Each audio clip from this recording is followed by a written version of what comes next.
Last time आपको पता होगा हमने स्टार्ट किया हुआ था मैपिंग, तो उसी को लेके आगे चलते हैं। आवाज नहीं अभी ऑनलाइन है कोई नहीं, रिकॉर्डिंग ऑन है, इन केस कोई हुआ तो पूछ लेंगे। वैसे म्यूट नहीं है, मैंने देख लिया, माइक भी ओके है। अच्छा जी, तो जैसे मैंने आपको बताया था कि ये वो चीजें हैं कि एक तो आप अटेंटिव होके इनको देखेंगे ना, आपके फिंगर टिप्स पे आती जाएंगी। दूसरा ये वो है एग्जाम्स, तो एग्जाम्स इंटरव्यू में भी चीजें ये पूछी जाती हैं, फिंगर टिप पे होनी चाहिए आपके, और बड़ी आसान है, कोई इतनी मुश्किल नहीं है। अभी हम डिस्कस करेंगे मैप ऑफ टर्की, ठीक है।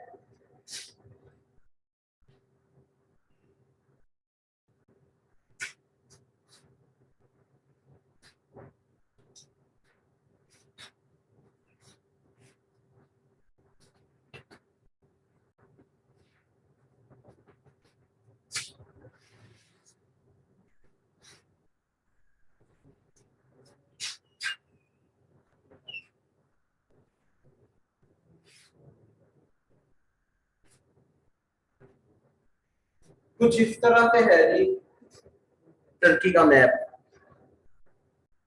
अभी इसको करके फिर हम इसको जोड़ेंगे मिडल ईस्ट से, फिर मैं आपको फर्क बताऊंगा middle east, gulf country, Arabian peninsula, इनमें फर्क क्या है। एक ही पैरामीटर में सारे आते हैं, 14 कंट्रीज हैं, लेकिन इनकी कंपोजिशन और कॉम्बिनेशन कैसे है मैपिंग में, इन चीजों को हम फिर आपस में जोड़ेंगे, ठीक है। अभी ये जो टर्की है, डायमेंशन का तो आपको पता होगा ना, कि इस तरफ ईस्ट है, उस तरफ वेस्ट है, ऊपर नॉर्थ है, नीचे साउथ है। पता है कि नहीं पता? जिनको पता है अच्छी बात है, नहीं तो ये मैं यहाँ आपको ना थोड़ा सा मेंशन कर देता हूँ। ये कुछ इस तरफ से होता है, यहाँ नॉर्थ होता है, यहाँ साउथ होता है, यहाँ ईस्ट होता है और यहाँ वेस्ट होता है। इससे आपको आसानी होगी ये चीज जानने के लिए कि इसके नॉर्थ साउथ ईस्ट वेस्ट में क्या है। तो जॉर्जिया, आर्मेनिया, सीरिया,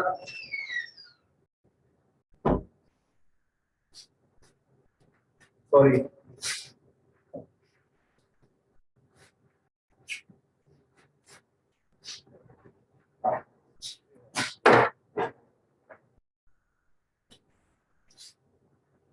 ईरान, यहाँ पर है जी इराक, इधर आ जाता है सीरिया, ठीक है। अब यहाँ पे आ जाता है आपका ग्रीस, ठीक है, और यहाँ पे आपका आ जाता है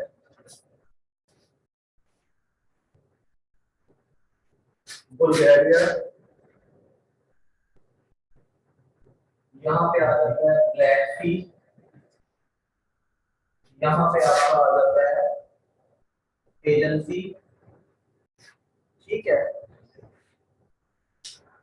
अच्छा जी, अब हम डिस्कस करेंगे फर्क का, स्ट्रेट और अपना क्या कहते हैं इसको,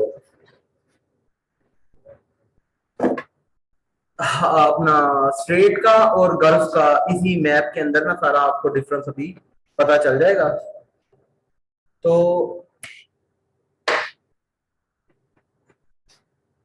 एक और चीज है इसके अंदर, यहाँ पे करके, दैट इज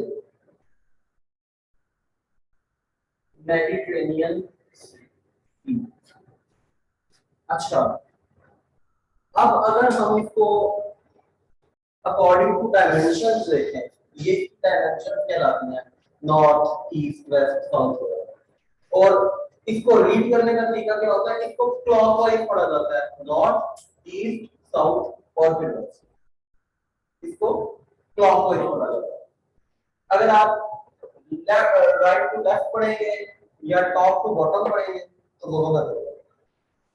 तो इसी तरह से हम बात करते हैं, अगर हम बात करें इसकी नॉर्थ की, तो इसके नॉर्थ में क्या है जी, ब्लैक है।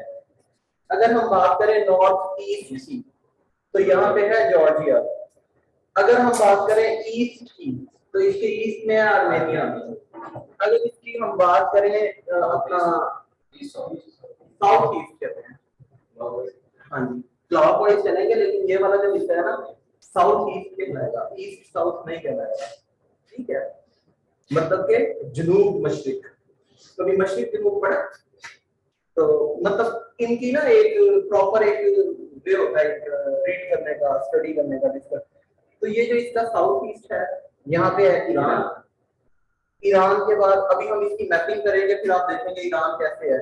यहाँ पे है जी इराक, और ऑलमोस्ट साउथ में इसके सीरिया है, और जो इसका वेस्टर्न पार्ट है साउथ का, वहां पे मेडिटेरेनियन सी है, वेस्ट में इसके एजेंट सी है, नॉर्थ वेस्ट में ग्रीस है, और क्या है जी, बल्गेरिया है। ठीक है, अब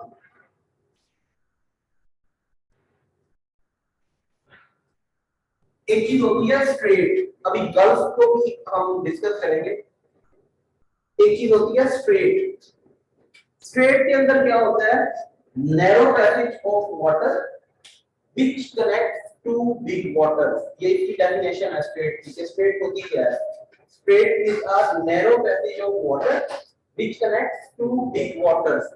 अब जो ये है, यहां पे दो स्ट्रेट्स हैं, देखिए एक ये पानी है, ठीक है, यहाँ पे एक ये पानी है, यहाँ पे ये ब्लैक सी है ना सारा, ये एजेंट सी है। एक ये सेंटर में पानी है, ये भी बड़ा समंदर है, इसको हम कहते हैं सी ऑफ मरमरा या मरमरी सी।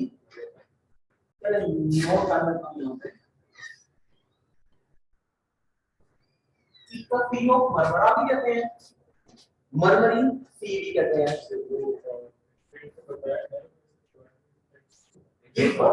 मतलब पानी का वो तंग रास्ता जो पानी के दो बड़े हिस्सों को आपस में कनेक्ट कर देता है।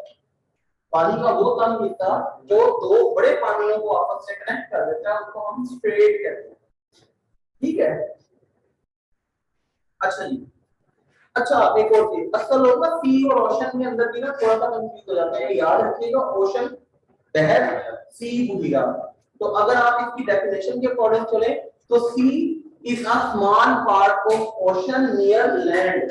जमीन के करीब जो ओशन का छोटा हिस्सा होता है, उसको हम सी कहते हैं। ठीक है जी, एट द एंड फिर हम ये सारे सीज करेंगे ना, उसमें आपको सीज और ओशन का सारा डिफरेंस पता चलेगा कि ओशन कहते हैं, उनमें से सीज कैसे कैसे बनते हैं, उनके अंदर फिर आइलैंड्स कौन से हैं, पेनिनसुला कौन से हैं, ये सारी चीजें आपको पता चलती जाएंगी। ठीक है जी, थैंक यू। तो ये इसका होता है प्रॉपर सेटअप। अच्छा, इसके ना फिर ये नॉर्थ वेस्ट में आप देखेंगे तो दो स्ट्रेट नजर आएंगी। अब स्ट्रेट को देखें, एक तो ये है तंग रास्ता पानी का, एक ये है तंग रास्ता पानी का। इसको मैंने थोड़ा सा खुला बनाया, असल में वरना ये कुछ इस तरह से है, ताकि ना आपको समझ आ जाए। ये कुछ इस तरह से, ठीक है ना। अब देखें, ये तंग रास्ता है पानी का, ये फिर आगे बड़ा समंदर है, यहाँ भी बड़ा समंदर है, यहाँ एजेंसी है, यहाँ सी ऑफ मरमरा है या मरमरी सी है। अब एजेंसी और मरमरी सी, इन दोनों को दरमियान में मिलाने के लिए ये वाली जो जगह है, ये स्ट्रेट है, इसको हम कहते हैं डायडामियन स्ट्रेट।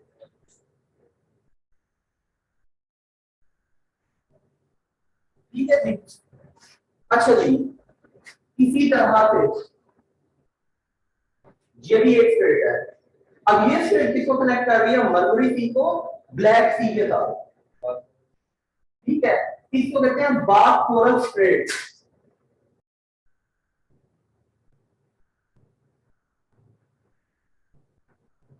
अब ये जो बॉस्फोरस स्ट्रेट है, इसमें और डार्डानियल स्ट्रेट के अंदर लोग गलती करते हैं। कि मिक्सअप कर देते हैं इनको। तो याद रखना है जो स्टेट एजन सी और मरमरी सी को मिलाएगी वो टार्जानियन स्टेट है, और जो स्टेट ब्लैक सी और मरमरी सी को मिलाएगी वो बास्फोरस स्टेट है।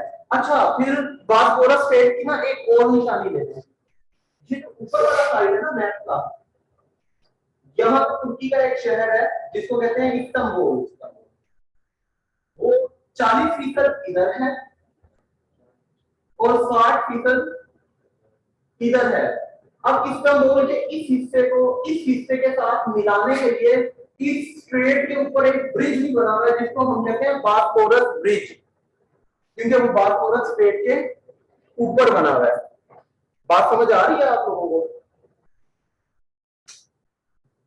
बास्फोरस स्ट्रेट ये जा रही है जो कि ब्लैक सी और मरमरी सी को आपस में मिलाती है। बास्फोरस स्ट्रेट के ऊपर एक पुल बनाया हुआ है जिसको बास्फोरस ब्रिज कहते हैं, जो कि इस्तांबुल के दोनों हिस्सों को आपस में मिलाता है। इस्तांबुल दुनिया का वो वाहिद शहर है जिसको हम ट्रांस कॉन्टिनेंटल सिटी कहते हैं। इसके अलावा कोई ऐसा शहर नहीं। ट्रांस कॉन्टिनेंटल सिटी मींस, हाँ जी, जो आधा एक बड़े आधा में हो आधा दूसरे में, वो कंट्री है। ट्रांस कॉन्टिनेंटल कंट्री और है। ट्रांस कॉन्टिनेंटल कंट्री दो है, एक रशिया और एक टर्की। ठीक है। अब टर्की का जो ये हिस्सा है 96.3%, ये वाला 96.3% हिस्सा, ये इसको हम कहते हैं एनाटोलिया। ठीक हो गया। ये जो एनाटोलिया है ये एशिया में है, इसको एशिया माइनर भी कहा जाता है। और ये वाला 3.7% यानी ऑलमोस्ट 4% पार्ट जो है तुर्की का, ये है यूरोप में। इसको हम थ्रेस कहते हैं। ठीक हो गया जी। ये एनाटोलिया है, ये थ्रेस है। ठीक है। तो याद रखिएगा तुर्की ट्रांस कॉन्टिनेंटल कंट्री है और तुर्की का जो शहर इस्तांबुल है ये ट्रांस कॉन्टिनेंटल सिटी है। ये 40% एनाटोलिया में है और 60% थ्रेस में है। और इन दोनों को कनेक्ट करने के लिए जो ब्रिज है उसको कहते हैं बास्फोरस ब्रिज। और बास्फोरस ब्रिज इसलिए कहते हैं क्योंकि वो बास्फोरस स्ट्रेट के ऊपर बना हुआ है, इसलिए उसको हम बास्फोरस ब्रिज कहते हैं। Is it clear? ये जो एशियन पार्ट है ये एनाटोलिया है। 96.3% हिस्सा है ये मुल्क का। ठीक है जी। एक जी क्या, हाँ जी, यहाँ पे ज्यादा हिस्सा इसका यूरोप में है और वो यहाँ पे नहीं, और भी काफी सारे सिटी हैं। मैं सिर्फ आपको वो बता रहा हूँ कि जो कि आपका मतलब कि ट्रांस कॉन्टिनेंटल है, जो दो हिस्सों पे मुश्तमिल है, आधा इधर आधा इधर है। ठीक है। और ओवरऑल इस सारे हिस्से को ये जो 3.7% हिस्सा है इसको हम क्या कहते हैं? थ्रेस कहते हैं। अच्छा, फिर इसके अंदर एक और चीज भी है। इसके अंदर एक और चीज ये है कि अक्सर इसके अंदर एक चीज पूछी जाती है, रिवा। कैपिटल आपको पता होगा यहाँ पे है इसका, इसको कहते हैं अंतरापरा। यहाँ पे एक शहर है ब्लैक सी के साथ, इस जगह पे किनारे के करीब, ये इसको कहते हैं रिवा। ये रिवा क्यों मशहूर है? यस, आजकल पीपीएससी वाले इसके बारे में पूछते हैं कि जी रिवा जो है वो क्यों मशहूर है, या अर्तुगरुल गाजी का पूछते हैं। तुर्की का बड़ा मशहूर आजकल ड्रामा हुआ था अर्तुगरुल गाजी, वो यहाँ रिवा में बनाया गया। ठीक हो गया। इसके अलावा जनाब इसके डायमेंशन मैंने आपको बता दी।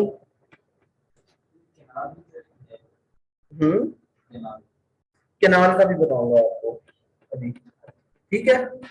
वो इधर नहीं है, वो आप बात कर रहे हैं स्विस केनाल की, हम इजिप्ट डिस्कस करेंगे।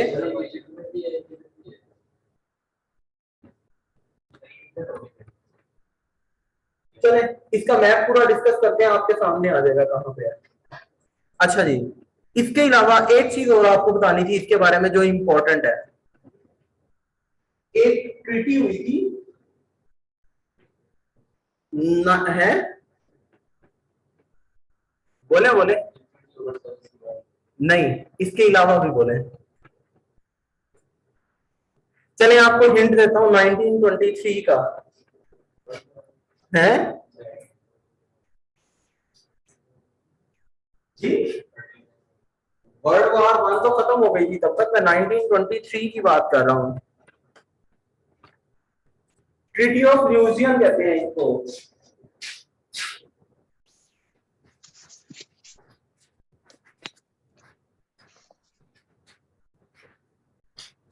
ये क्यों मशहूर है? वर्ल्ड वॉर 1 के पर्सपेक्टिव में, क्योंकि ये जिसके इत्तेहादी थे वो हार गए थे, इनके ऊपर पाबंदियां लगी। मसलन यस, इसके ऊपर पाबंदियां लगी। पाबंदियां इसमें क्या लगी कि जी आप ये जो स्ट्रेट है, डार्डानिल स्ट्रेट और बारबोरस स्ट्रेट, ये क्योंकि बड़ा जबरदस्त किस्म का पैसेज है, यहां से कंट्रीज जो है, यूरोपियन कंट्रीज भी, एशियन कंट्रीज भी, उनकी ट्रेड गुजरती है। तो उन्होंने कहा अगले 100 साल तक, 100 साल तक आप किसी को यहाँ से आने से नहीं रोकेंगे। मीन जो चाहे वो तुर्की में ट्रैप पास कर सकता है। आप देखा जाए ये सारा हिस्सा तुर्की का है, ये पानी भी सी ऑफ मरमरी जो है ये भी तुर्की के अंदर आता है ना। तो अगर कोई बंदा आए तो वो ट्रैप पास कर रहा है ना यहाँ पे, लेकिन वो कहते हैं कोई आता है ट्रैप पास करता है, आप उसको नहीं रोकेंगे, आप उसको आने देंगे। सेकेंडली, अगर कोई ट्रेड करता है यहाँ से अपनी चीजें लेके जाता है, आप उससे टैक्स भी नहीं लेंगे। बात समझ रहे हैं? तो देखा जाए ये बहुत बड़ा जुल्म था। क्यों? ताकि उसका डाउनफॉल आए। अब तुर्की क्यों इतना ज्यादा जो है वो बूस्टअप हो रहा है, इकोनॉमिकली भी और अपना पॉलिटिकली भी, क्योंकि अब इसकी इंपॉर्टेंस बढ़ रही है। वो जो इसकी 100 साल पाबंदी है वो अगले साल खत्म हो रही है 2023 में। उसके बाद फिर टर्की की मर्जी है, चाहे किसी को यहाँ से गुजरने दे, चाहे ना गुजरने दे। जिस शिप को चाहे रोक दे, जिस शिप को चाहे यहाँ से टैक्स वसूल करके फिर आगे ना दे। तो ये उसकी इकोनॉमी के लिए बड़ी खुशहाल बात है। लेकिन इस चीज को जो है वो पसंद नहीं किया जा रहा। अब इस चीज को वैसे तो वो काउंटर कर नहीं सकते, लेकिन आपको पता है कि ये जो आलमी ताकतें हैं, जैसे हमारे कहते हैं कि जी बैरूनी ताकतों ने ये कर दिया वो कर दिया, अब वो नहीं चाहते कि तुर्की जो है वो इस हद तक मतलब के सेटल्ड अप हो। वो चाहते हैं कि इसके जो मसले मसाइल हैं वो चलते रहे, ताकि हम लोग जो है वो इनके ऊपर रूल कर सके। अब हर बड़े मुल्क ने, हर ग्रोइंग इकोनॉमी के ऊपर जो है कोई ना कोई सिचुएशन खाना जंगी वाली मुसल्लत की हुई है ना। तो यहां पे भी ऐसी सिचुएशन है। अब ये जो साउथ ईस्टर्न पार्ट है टर्की का, यहां पे एक कम्युनिटी रहती है जिसको हम कहते हैं कुर्द। ये कास्ट है, कौम है, ट्राइब है। अब ये कुर्द यहां पे रह रहे हैं। अब ये लोग क्या करते हैं कि इन्होंने ना खाना जंगी की कैफियत मुल्क के अंदर बनाई हुई है। ये कहते हैं कि हम जो है इस सेटअप से अलग रहेंगे, अपने तौर तरीके से रहेंगे, अपने लॉज होंगे, अपनी कम्युनिटी को हम अपनी मर्जी से लेके चलेंगे, विच इज रॉन्ग। असूली तौर पे तो गलत है ना। एक आजाद खुद मुख्तार मुल्क है, उसके मुताबिक आपको चलना चाहिए, लेकिन नहीं चलते। अब क्यों नहीं चलते? वो इसलिए कि अगर वो इस तरह चलेंगे, इनकी इकोनॉमी बेटर होगी, चलिए कल को आलमी ताकतों की बात करने के काबिल होंगे, जो कि ये नहीं चाहते। अब इस खाना जंगी को सपोर्ट किया जाता है वेस्टर्न वर्ल्ड की तरफ से। अब खाना जंगी इस हद तक बढ़ गई है यहाँ पे कि ये जो इसका साउथ ईस्टर्न पार्ट है, ये यहाँ पे ऐसे है, ईरान का हिस्सा कुछ, और ये टर्की का जो है वो south eastern part, Syria, Iraq और ईरान का कुछ हिस्सा, इस सारे को वो कवर कर रहे हैं। और कवर करके इस सारे हिस्से के ऊपर वो क्या बनाना चाह रहे हैं, द ग्रेट कुर्दिस्तान। यस,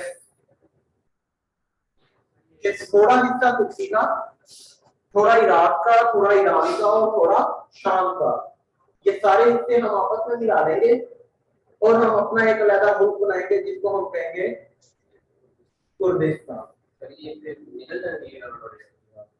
हाँ,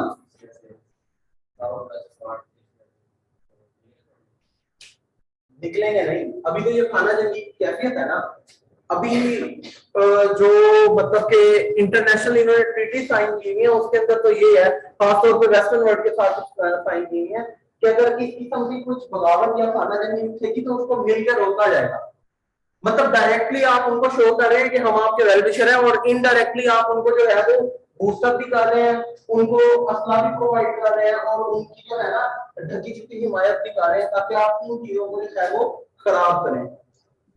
जिस तरह से वो नक्सली मूवमेंट है इंडिया के अंदर, या वो जो आपका काश्मीर साइड है, सिंकियांग प्रोविंस के अंदर इशूज चल रहे हैं सारे के सारे, वो उनकी वजह से हैं, इंडियंस की वजह से। तो ये हर दौर में हर वक्त इस तरह की कोई ना कोई बात चलती रहती है।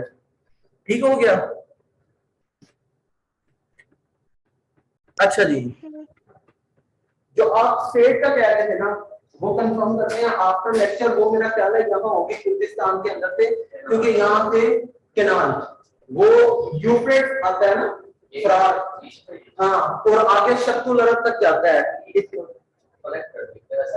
हाँ, उसको सेपरेट करेगी शत्रुल अरब से। तो अभी उसको करते हैं। ये इसकी मेन मेन चीजें थी जो कि एग्जामिनेशन पॉइंट ऑफ व्यू से इंपॉर्टेंट है। कि एक तो आपको इसका पता होना चाहिए, ज्यादा इसका पूछता है जी ब्लैक सी टर्की के किस पार्ट पे है, किस तरफ है, टर्की की किस साइड पे है, वो आपको पता होना चाहिए। ब्लैक सी, मेडिटेरेनियन सी और एजियन सी, हाँ, ये कहां पे है आपको टर्की के अकॉर्डिंग पता होना चाहिए। ब्लैक सी कहां है, मेडिटेरेनियन सी कहां है, एजियन सी कहां है, मरमरा सी या सी ऑफ मरमरी जो है ये कहां पे है। दूसरा, आपको स्ट्रेट का पता होना चाहिए, डार्डानियन स्ट्रेट किस किस को कनेक्ट करती है, बॉस्फोरस स्ट्रेट किस किस को कनेक्ट करती है। तीसरा, आपको ये पता होना चाहिए कि यूरोपियन पार्ट जो है इसका वो कितने परसेंट है और उसको कहते क्या है। ठीक हो गया। चौथा, आपको पता होना चाहिए कि कुर्दिस्तान जो है वो कौन से पार्ट पे इनका जो है वो बनने जा रहा है, जो इसकी जो है ना वो थोड़ी सी चल रही है। हाँ, तो ये मेन मेन चीजें थी इसकी। अब इसको कनेक्ट करते हैं मिडल ईस्ट के साथ। ठीक है,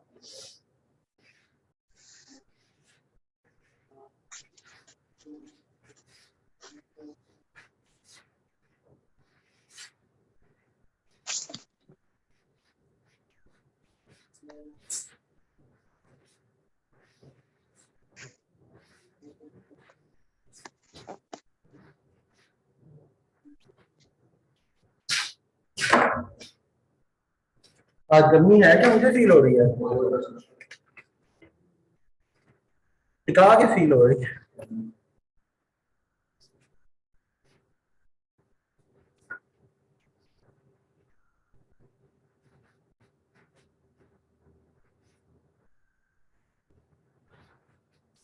अच्छा जी, अगर हम बात करते हैं मिडल ईस्ट की, कुछ इस तरह से मिडल ईस्ट आता है।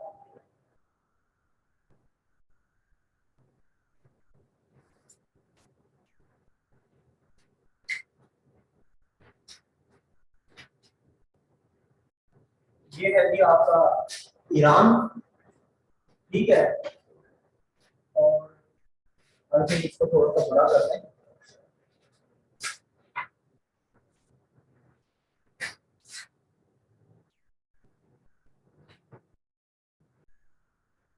कुछ इस तरह से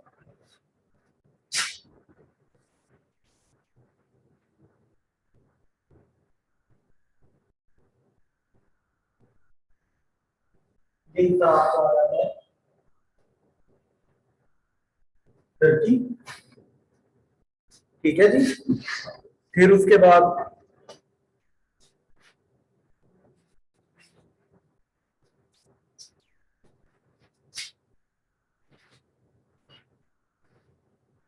अच्छा, मैप सामने ड्रॉ करने का एक पर्पस भी है। वो क्या, कि आपको पता हो ये स्टार्ट कहां से करना है और एंड कहां से करना है।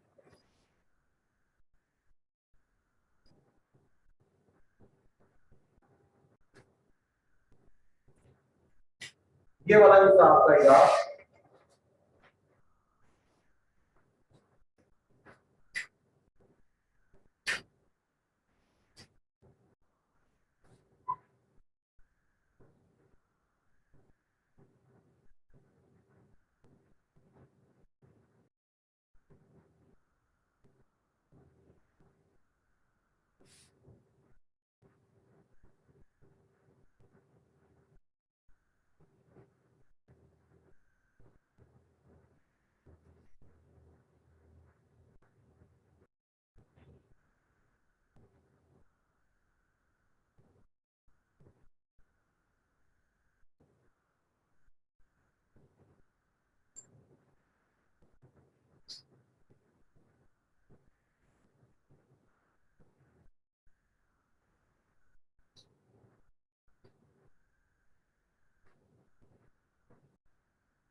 कुछ इस तरह से है जी आपका मिडल ईस्ट। इसकी हम नंबरिंग कर देते हैं ताकि आपको फिर प्रॉब्लम ना हो।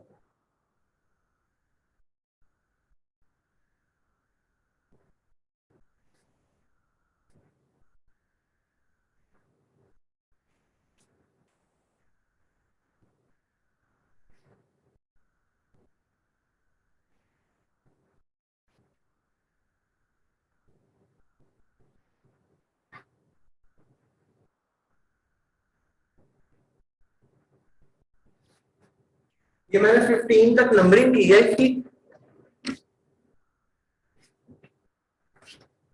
ताकि ये क्लियर हो जाए कि जो हमारा मिडल ईस्ट है इसके अंदर 15 कंट्रीज जो हैं वो एग्जिस्ट करते हैं। अब ये जो 15 कंट्रीज एग्जिस्ट करते हैं इनको हम कहते हैं मिडल ईस्ट कंट्रीज। अब इन्हीं में से अरेबियन पेनिनसुला हम अलग करेंगे, गल्फ कंट्रीज जो हैं वो 8 हैं उनको हम अलग करेंगे। ठीक है। अगर हम बात करते हैं इनकी, तो जैसे हमने स्टार्ट किया था, ये वाला आपका जो पार्ट है ये ईरान है, नंबर 1। नंबर 2 आपका हमने अभी डिस्कस किया मैप, टर्की। नंबर 3 आपका जो है वो इराक। नंबर 4 ये वाला दैट इज सीरिया। ये आपने अभी मैप किया भी है टर्की का, तो आपने देखा होगा कि ये हमने मैप बनाया था, यहाँ लिखा था। ठीक है ना। ये थोड़ा सा ना मैं बताता हूँ ना, वही करना है।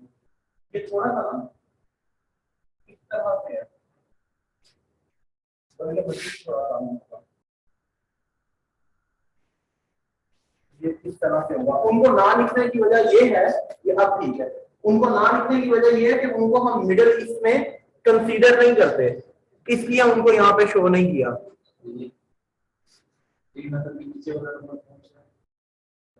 ये 10 है ना, 10 10 फिर 11 फिर 12 फिर 13 फिर 14 फिर 15। ये मैं इसको भी करता हूँ कवर। मैं आपको सिर्फ मैप बता रहा हूँ कि यहाँ ऊपर हमने छोड़ दिया क्योंकि इसको हमने कंसीडर नहीं किया इसमें मिडल ईस्ट में। मिडल ईस्ट हमने स्टार्ट किया यहाँ पे कि पहले ईरान था, फिर यहाँ इराक था, फिर सीरिया था, और इस हिस्से को वो बनाने लगे हैं कुर्दिस्तान, जो मैंने अभी आपको करके दिखाया। 6 के साथ ये और ये दोनों, ये भी बता दूं, ये फलस्तीन का हिस्सा है बेसिकली। ये वो बन गया है अपना इसराइल नंबर 6, और इसराइल का ही पूरा हिस्सा ये जो है ना, ये सातवां, ये और ये, इसको कहते हैं गजा स्ट्रिप, और इसको कहते हैं वेस्ट बैंक। ये कुछ इस तरह से है ना, ये भी हम करेंगे इंशाल्लाह।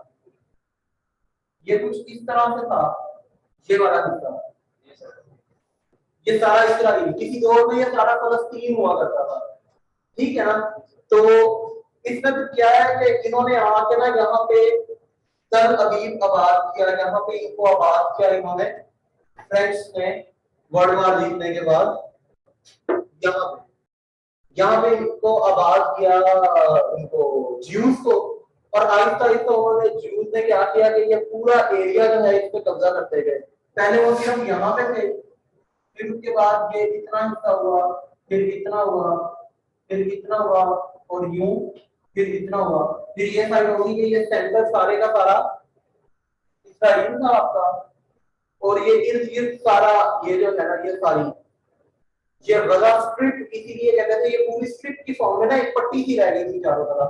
अब इन्होंने इसमें भी जो है वो कब्जा कर दिया। सिचुएशन ये है कि यहाँ पे ये इतनी और ये इतनी, सिर्फ ये और ये हिस्सा रह गया है इसका फलस्तीन का, बाकी सारा क्या हो गया है, सीरिया। ये इंशाल्लाह हम मैपिंग करेंगे द ग्रेटर इसराइल, उसके अंदर ये सारी चीजें आपको समझाऊंगा कि ये स्टार्ट कैसे हुआ, किसके अंदर जो है वो रोल किस किसने प्ले किया, अभी इनका फर्दर आगे क्या है प्लान। अभी ये इतना काफी नहीं है इनके लिए कि इतना हो गया इसराइल इनाफ करना ही, ये इससे आगे का भी प्लान करके बैठे हैं, जिसको हम कहते हैं द ग्रेटर इसराइल।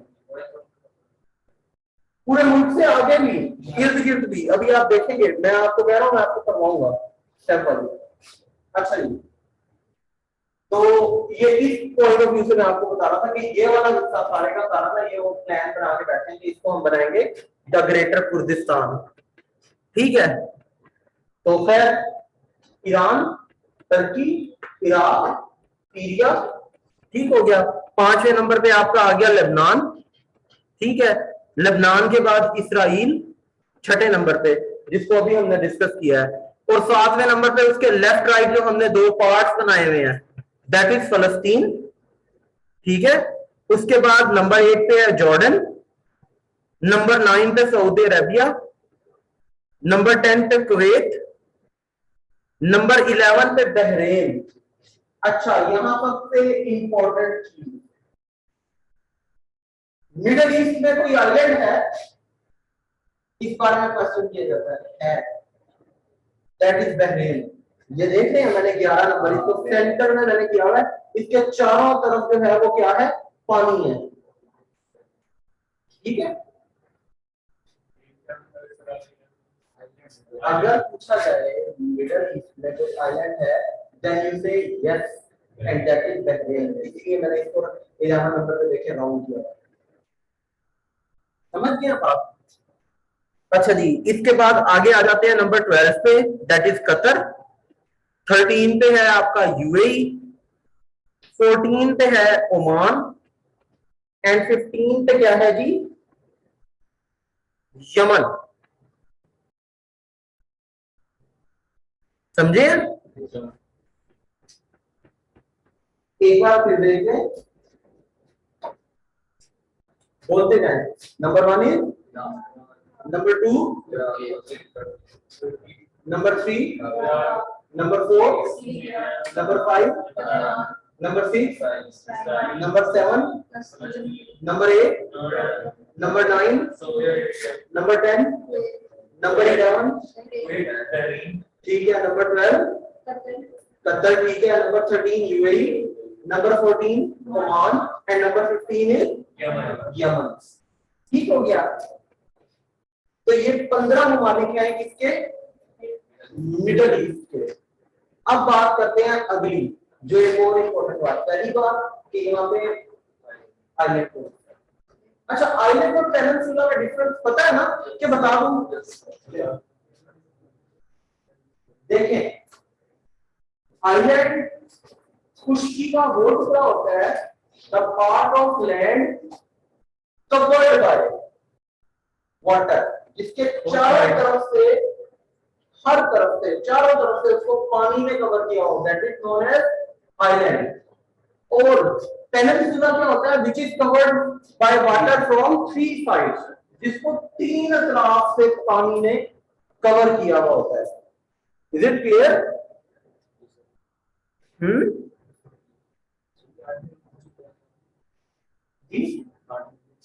ये जॉर्डन।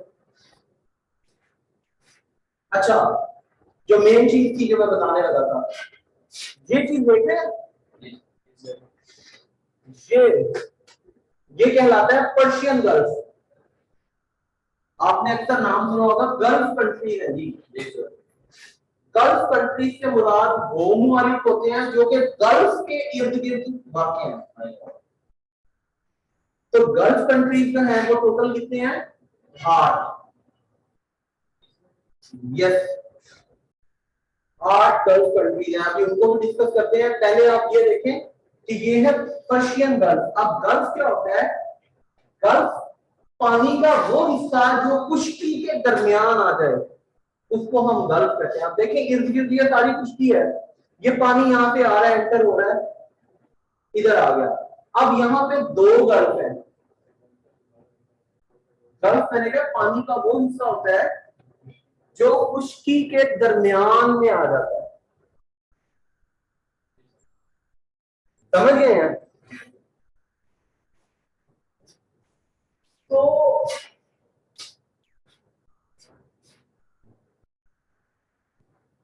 अब ये वाला हिस्सा है, ये कहलाता है पर्शियन गल्फ।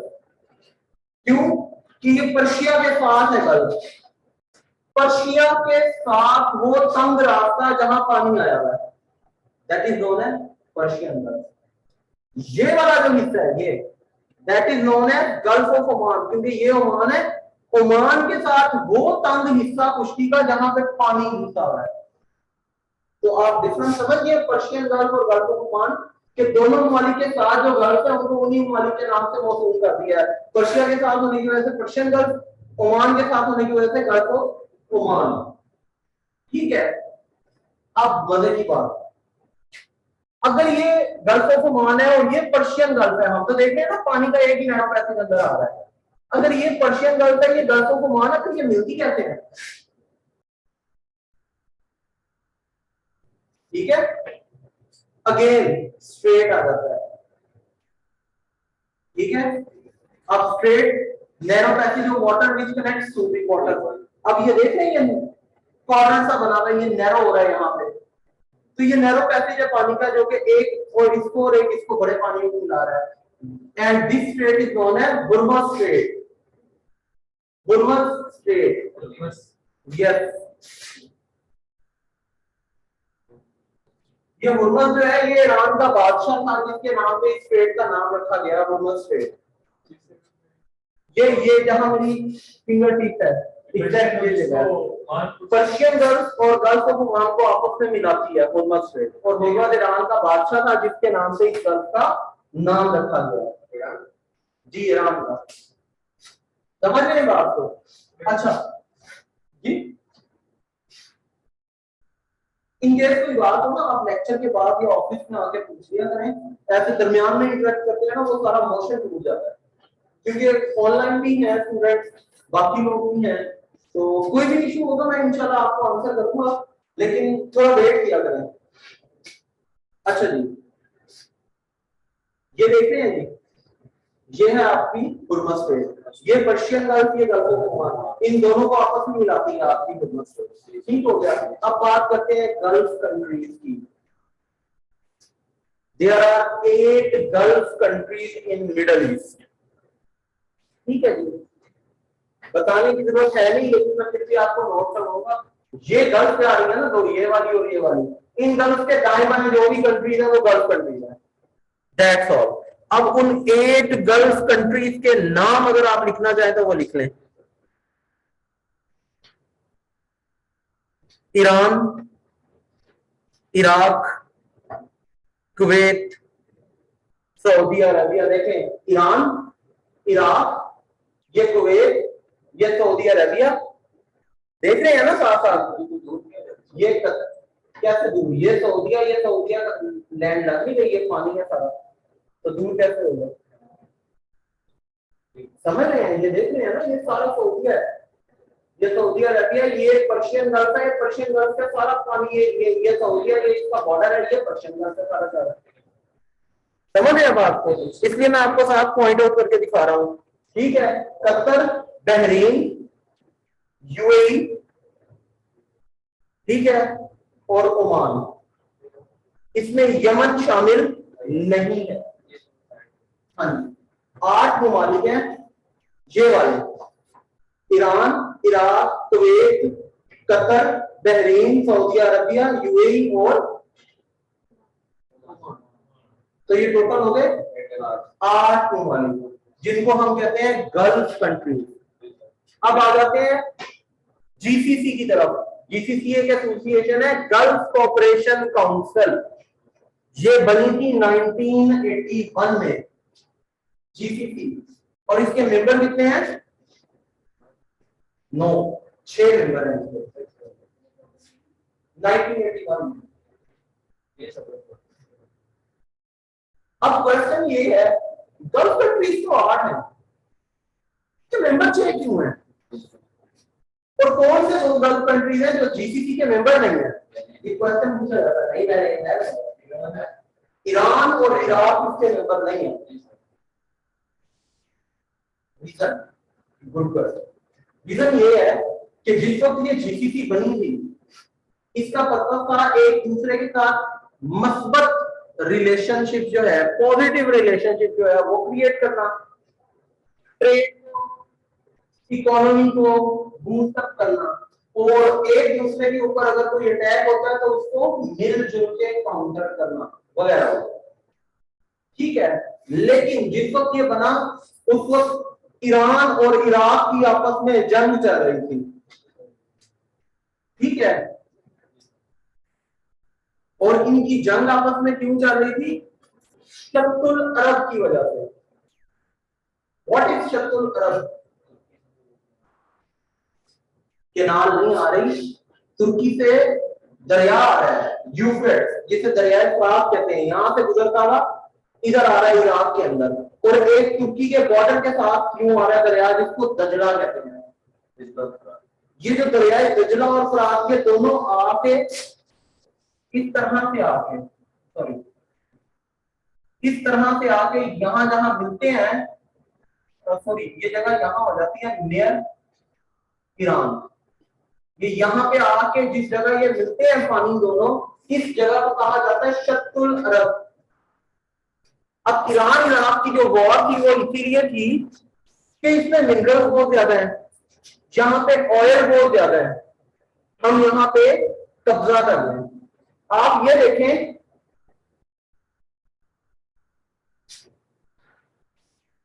इंडिया जो है वो इस पे अटैक क्यों नहीं करता ईरान पे?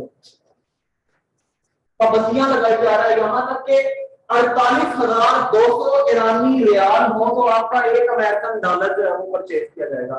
मतलब इस हद तक इसकी करेंसी जो है उसको डीवैल्यूएट कर दिया गया, लेकिन उसके बाद वो इस पर अटैक नहीं करता, क्योंकि उसको पता है ये जो पर्शियन गल्फ है, यहाँ पे ऑयल बहुत ज्यादा है, मिनरल बहुत ज्यादा है, पूरी दुनिया की ट्रेड का 40% यहाँ से गुजरता है, और पूरे दुनिया का जो ऑयल कंजम्पशन हो रही है उसका 65% यहाँ से गुजर रहा है। तो अगर वो यहाँ अटैक करेगा तो यूरोपियन कंट्रीज जो है उनको तेल की सप्लाई रुक जाएगी, इस वजह से वो नहीं कर रहे यहाँ पे अटैक, समझे? तो ये सारी की सारी जो है वो मैंने बताया ना, मफादात की जंग है, हर शख्स अपने मफादात की जंग लड़ रहा है। ठीक है जी।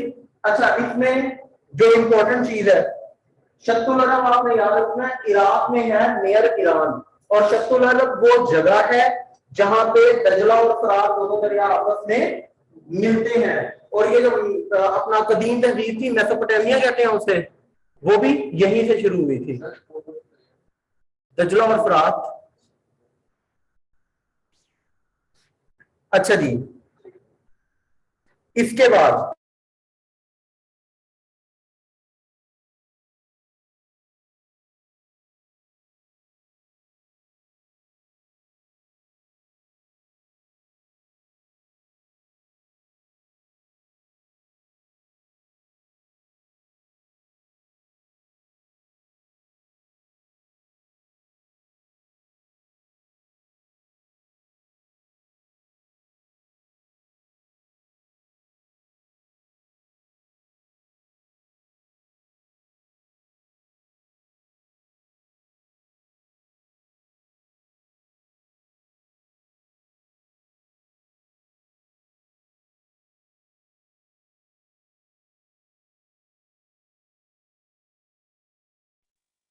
सर आवाज नहीं आ रही।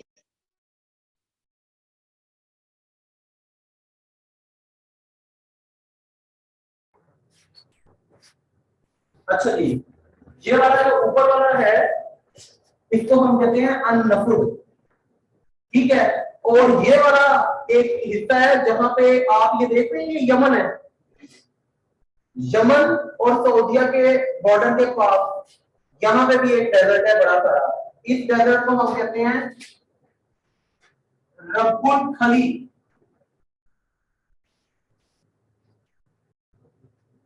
जी, ये वाला जो डेजर्ट है ये रब्बुल खली डेजर्ट कहलाता है।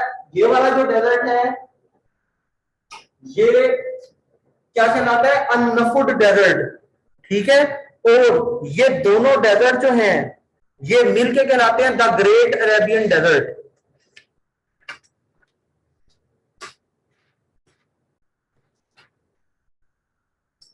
ठीक है। अच्छा, इसके अंदर एक और मेन चीज है जो कि वो पूछ लेते हैं कि जी जो मेसोपोटामिया है वो मिडल ईस्ट में से कौन से कंट्री का नाम था, किसको कहते हैं जी? और कोई कुछ बोलना चाहेगा? बोला करें इंटरेक्ट की अपने क्लास में टीचर के साथ। आप ठीक कह रहे हैं, इराक को ही मेसोपोटामिया कहते हैं। मेसोपोटामिया इराक का कदीम नाम, ठीक है। तो ये मैं बता रहा हूँ जो कदीम तहजीबें थी जिसके अंदर मोइंजोदारो, हड़प्पा और मेसोपोटामिया, मेसोपोटामिया कदीम तरीन तहजीब है और ये शर्तुल अरब के करीब से जो है ये स्टार्ट हुआ, ठीक है। अब एक बार फिर इसको देख लीजिए, जो इसमें इंपॉर्टेंट चीजें हैं जो मैं आपको बताना चाह रहा हूं। नंबर एक, इसके अंदर जो मिडल ईस्ट है, मिडल ईस्ट कंट्रीज टोटल कितने हैं? 15 कंट्री है, ठीक है। आपके ईरान से स्टार्ट होते हैं, यमन पे खत्म होते हैं। टोटल 15 ममालिक जो है ये कहलाते हैं आपके मिडल कंट्री, ठीक है। उसके बाद दूसरे नंबर पे ये वाले जो आपके हैं अपना गल्फ कंट्रीज, वो है 8। और गल्फ कंट्रीज के मुराद ऐसे ममालिक जो कि पर्शियन गल्फ और गल्फ ऑफ ओमान के इर्द गिर्द वाक़े हैं, इनको हम गल्फ कंट्रीज कहते हैं। और ये 8 ममालिक आपके कौन से हैं जी? Iran, Iraq, Kuwait, Bahrain, Qatar, UAE, Saudi Arabia और ओमान। ये टोटल 8 ममालिक हैं जो कि आपके क्या कहलाते हैं? गल्फ कंट्रीज कहलाते हैं। और इन्हीं गल्फ कंट्रीज ने मिलकर अपनी एक कॉर्पोरेशन बनाई है जिसे जीसीसी कहते हैं, गल्फ कॉर्पोरेशन काउंसिल, जो कि 1981 में बनी है। लेकिन उसके मेंबर 6 और अभी तक 6 है। क्यों? कि जब वो बनी तो ईरान और इराक आपस में लड़ रहे थे, इनकी वॉर थी, जिसकी वजह से इन दोनों को उन्होंने शामिल किया। उन्होंने लड़ते लोग बाहर के जाओ, हम आपस में मिलकर बना लें, ठीक हो गया।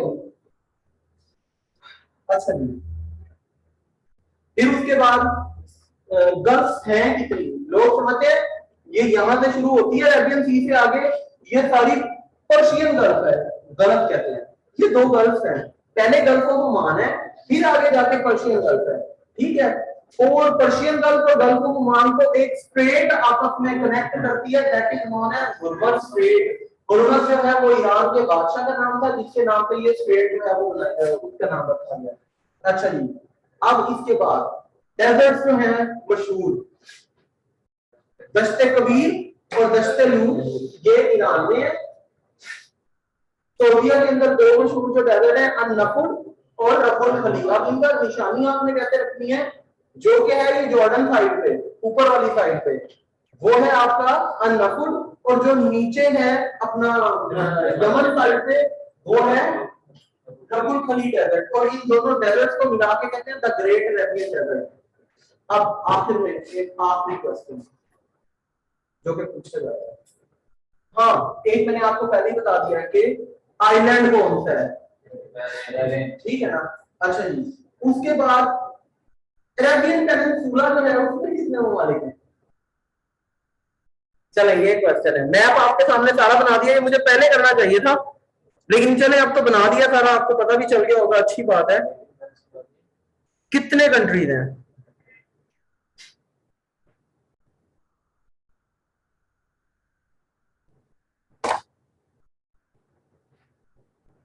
बताएं।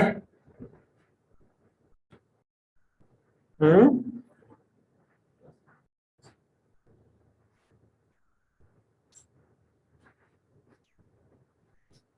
कोई बताना चाहेगा? पेनिनसुला क्या होता है? अभी डिस्कस किया है। हाँ जी। तो अरेबियन पेनिनसुला कौन सा है?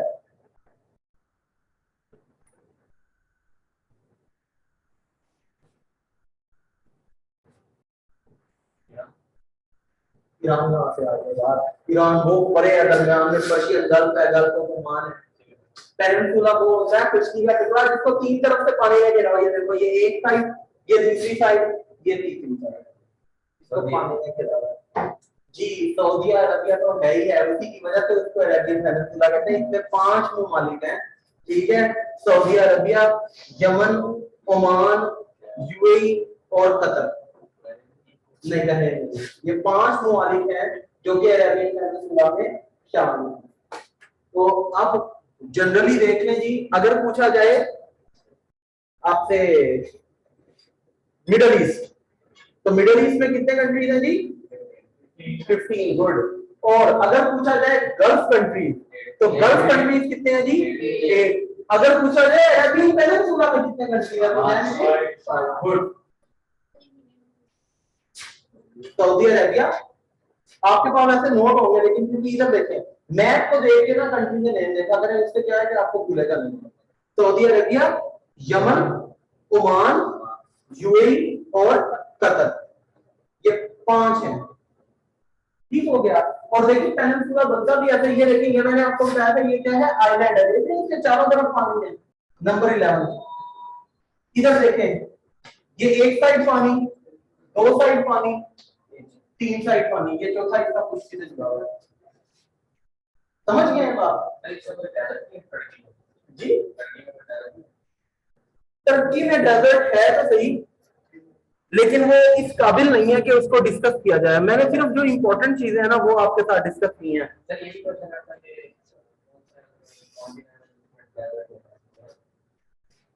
नहीं, हर एक में है, अंटार्कटिका का इलाका है। मैं आपको यूरोप करवाऊंगा, आप उसमें देखेंगे। अभी मैंने आपको यूरोप करवाना है, गलत लिखा हुआ है ना, इसीलिए तो मैं कल मेरे पास ना एक वो आया हुआ था अकेडमी की तरफ से ना, एक और अकेडमी की तरफ से,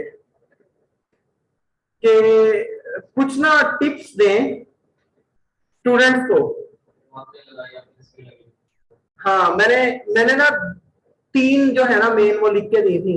उसके अंदर एक ये थी कि हर चीज जो है ना वो गूगल से नहीं मिलती, अपने साझा से भी थोड़ा सा कंसर्न जारी है। तो कंसल्टेंसी जो है वो बड़ी जरूरी है। उसकी रीजन क्या है कि आज का जो दौर है ना, उसके अंदर क्वांटिटी पे बेस किया जाता है, फोकस किया जाता है, क्वालिटी पे फोकस नहीं किया जाता। क्वालिटी के साथ क्वांटिटी के साथ क्वालिटी हो तो वो आपके लिए एसेंशियल है, वो आपके लिए बेनिफिशियल है। अगर क्वांटिटी होगी क्वालिटी नहीं होगी तो वो आपके लिए हार्मफुल है।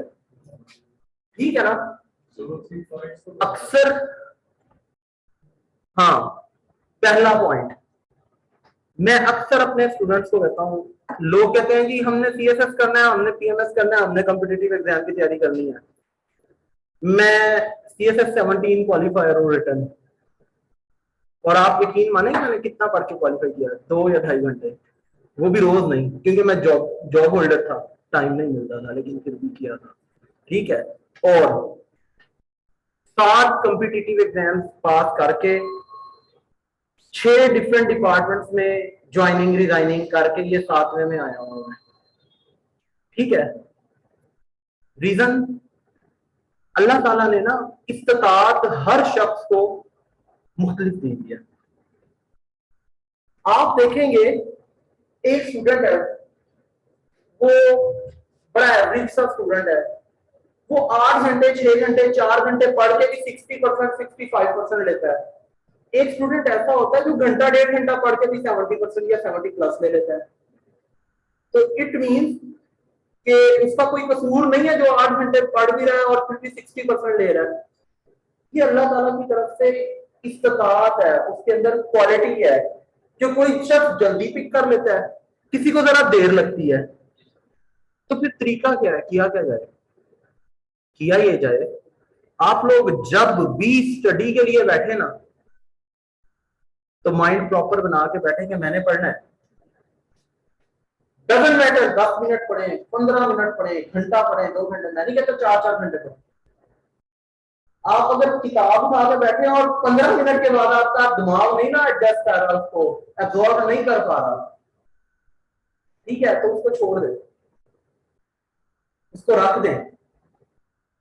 घंटा 2 घंटे कोई और काम कर लें, कोई घर का काम कर लें, कोई और बाहर का काम कर लें, वो करके उसके बाद आपका माइंड जब दूसरे कामों में डाइवर्ट हो जाएगा, उसके बाद फ्रेश हो जाएगा, फिर दोबारा उठा। जितनी देर आपका दिल करे पढ़ने का और आपको समझ आ रही हो चीज, उतनी देर तक पढ़े। जब देखें अब नहीं समझ आना शुरू हो रहा आपके साथ में, मैं अक्सर मिसाल देता हूँ, ग्लास होते हैं छोटे भी और बड़े भी, आप उनमें पानी डालते रहे, पानी ऊपर आता जाता है, एक वक्त आता है ग्लास भर जाता है, फिर भी आप पानी डालते रहे तो क्या होगा? पानी नीचे गिरना शुरू हो जाएगा। इट मीन वो उसका सैचुरेशन लेवल है, वहां पे आके ग्लास पूरी सैचुरेट हो गया है, ठीक है ना। अब उसमें मजीद गुंजाइश नहीं है एब्जॉर्ब करने की, कोई चीज रखने की, तो फिर वो गिरता रहता है। तो इसी तरह आपका जो ब्रेन है, अल्लाह ने इसकी डिफरेंट कैपेसिटी रखी है हर किसी की। कोई जल्दी थक जाता है, कोई देर से थकता है। तो देखें जब आप थक गए हैं, या आसान अल्फाज में कहूं, स्टडी जब आपको बर्डन फील होने लग जाए, फिर उसको रख लें, क्योंकि फिर अब अगर आप बैठे रहेंगे ना, एक तो कोफ्त होगी आपको, दूसरा आप अपना वक्त बर्बाद कर रहे हो या आप कुछ नहीं कर रहे हो। उसको रख दें, थोड़ी देर कोई और काम कर ले, अपना माइंड फ्रेश करें, उसके बाद दोबारा स्टडी करें। यह है पहली टिप। दूसरी टिप, कभी भी रट्टा ना लगाएं। कॉन्सेप्चुअल स्टडी जो है वो हमेशा आपको फायदा देगी। ये जो क्रैमिंग है, ये मैट्रिक या इंटर तक आपके काम आती है, उसके बाद नहीं। उसके बाद कॉन्सेप्ट बेस्ड स्टडी जो है ना, वो आपके काम आती है। अगर आपको कॉन्सेप्ट होगा आप पास हो जाएंगे, अगर आपको कॉन्सेप्ट ही नहीं होगा आप फेल हो जाएंगे। फिर दूसरी चीज है कि वर्ड टू वर्ड चीज को क्रैम करना, याद रखना, ये भी इम्पॉसिबल है। 2 दिन 4 दिन 10 दिन उसके बाद भूल गए, ऐसे ही है ना जी। कॉन्सेप्ट होगा ना, वो अगर आपको 2 साल बाद भी कोई पूछे ना, आप कहेंगे हाँ क्लास में बात हुई थी, ऐसे ऐसे काम था, हमने बोर्ड में फलां चीज देखी थी, वो याद है। मेरी कोशिश होती है मैं स्टूडेंट्स को एक तो बहुत ज्यादा बल्क क्वांटिटी में चीजें ना बताऊं, सिर्फ वो बताऊं जो इंपॉर्टेंट है, जो एग्जामिनेशन पॉइंट ऑफ व्यू से इंपॉर्टेंट है या जो पूछी जा सकती है, ठीक है। और दूसरा उनको इस तरह करवाऊं कि बातों बातों में उनको हो जाए, रट्टा ना मारना पड़े। अब मैं आपका एग्जांपल देता हूँ, ये यहाँ पे हाथ से ड्रॉ करके एक एक चीज बताने का पर्पस क्या है कि आपको ना, आप खुद जब कोशिश करोगे ना, तो आपको पता होगा अच्छा फलां चीज के साथ फलां चीज थी, फलां के साथ फलां चीज थी। अदरवाइज आसान तरीका ये होल बना हुआ है, नीचे से मैप उठाएं, ला के यहाँ हैंग करें, एक पेन मार्कर या स्टिक या ये स्केल पकड़ो, देखें जी यहाँ ये है, यहाँ ये है, यहाँ ये है, यहाँ ये है, दैट्स ऑल, ठीक है। रीजन क्या है कि कॉन्सेप्चुअल स्टडी जरूरी है, ठीक है। उससे 2 फायदे होते हैं, एक आपका टाइम बचता है, कम वक्त में ज्यादा अच्छी तैयारी होती है। दूसरा आप क्रैमिंग से बच जाते हैं, भूलता नहीं है, वो परमानेंट होता है। तीसरी चीज, कभी भी सोशल मीडिया और गूगल को बेस ना बनाए अपनी स्टडी के लिए, आप बर्बाद हो, कभी भी ना बनाए। रीजन क्या है उसकी? मैंने बताया था क्वालिटी और क्वांटिटी 2 अलग-अलग चीजें हैं। आपको इंटरनेट पे क्वांटिटी तो मिलेगी, क्वालिटी नहीं मिलेगी, ठीक है ना। आप जब पाकिस्तान की बॉर्डर लेंथ देखें, 13 जवाब आए हुए होंगे। रीजन, वहां पे हर शख्स को एक्सेस है, जो मर्जी अपलोड कर रहे हैं, ठीक है ना। तो अगर आपने सोशल मीडिया या इंटरनेट की बात के ऊपर यकीन करना भी है, तो उसको कम से कम 3 जगहों से कंफर्म करें, उसको वेरीफाई करें। इसको कहते हैं रिसर्च वर्क। रिसर्च करना यही होता है कि आपको एक क्वेश्चन का आंसर मिला फलां जगह से इतना होता है, उसको 2-3 जगह से देखें, आपको पता चल जाएगा सही है। हाँ, विकिपीडिया भी, ये सारी वही चीजें है ना, इनको वेरीफाई करें, इन पे रिसर्च करें, तो फिर तो बहुत अच्छी बात है। अपने हैंड आउट बनाएं,